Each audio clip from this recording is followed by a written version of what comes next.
अंतिम संस्कार के बाद आत्मा की रहस्यमयी यात्रा।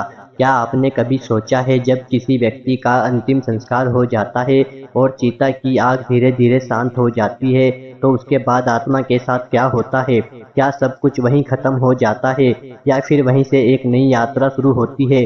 धार्मिक मान्यताओं के अनुसार खासकर गरुड़ पुराण और भगवत गीता में मृत्यु के बाद की इस यात्रा का विस्तार से वर्णन मिलता है। कहा जाता है जब किसी व्यक्ति की मृत्यु होती है तो उसकी आत्मा तुरंत कहीं दूर नहीं जाती। वह कुछ समय तक अपने ही शरीर और अपने ही घर परिवार के आसपास रहती है। उसे यह समझने में समय लगता है कि वह अब इस भौतिक शरीर से अलग हो चुकी है और यही समय उसके लिए सबसे अधिक उलझन भरा होता है। अब सवाल उठता है जब अंतिम संस्कार हो जाता है तो आत्मा कहाँ जाती है? मान्यता है कि चिता के शांत होने के बाद आत्मा एक संक्रमण अवस्था में प्रवेश करती है। इस दौरान वह अपने जीवन की हर याद, हर रिश्ता और हर अधूरी भावना को महसूस करती है। कई लोगों का मानना है कि इस समय आत्मा अपने घर भी लौटती है। वह अपने प्रियजनों को देखती है, उनके दुख को महसूस करती है, लेकिन उनसे कुछ कह नहीं पाती। यही कारण है कि कई बार घर में अजीब सी शांति या बेचैनी महसूस होती है। हालांकि यह जरूरी नहीं है कि हर अनुभव का कारण आत्मा ही हो, लेकिन शास्त्र इसे एक संभावना के रूप में जरूर बताते हैं। अब आगे की यात्रा।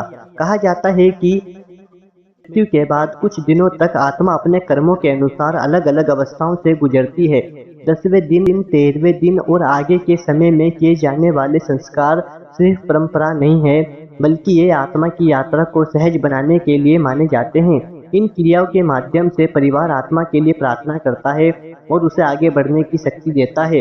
कुछ मान्यताओं के अनुसार इस अवधि के बाद आत्मा को उसके कर्मों के आधार पर आगे के लोकों की ओर ले जाया जाता है, जहां वह अपने कर्मों का फल अनुभव करती है। महत्वपूर्ण पहलू है। कहा जाता है कि यमदूत आत्मा को उसके मार्ग पर ले जाने का कार्य करते हैं, लेकिन यह सब आत्मा के कर्म और उसकी अवस्था पर निर्भर करता है। अंत में मृत्यु कोई अंत नहीं है, बल्कि एक परिवर्तन है, एक यात्रा का अंत और दूसरी यात्रा की शुरुआत। और आत्मा इस अनंत यात्री की एक यात्री है, जिसे न आग जला सकती है और न ही समय समाप्त कर सकता है। आप क्या मानते हैं? क्या आत्मा सच में अंतिम संस्कार के बाद घर लौटती है या सिर्फ एक मान्यता है? कमेंट में जरूर बताएं। चैनल को लाइक और सब्सक्राइब जरूर करें।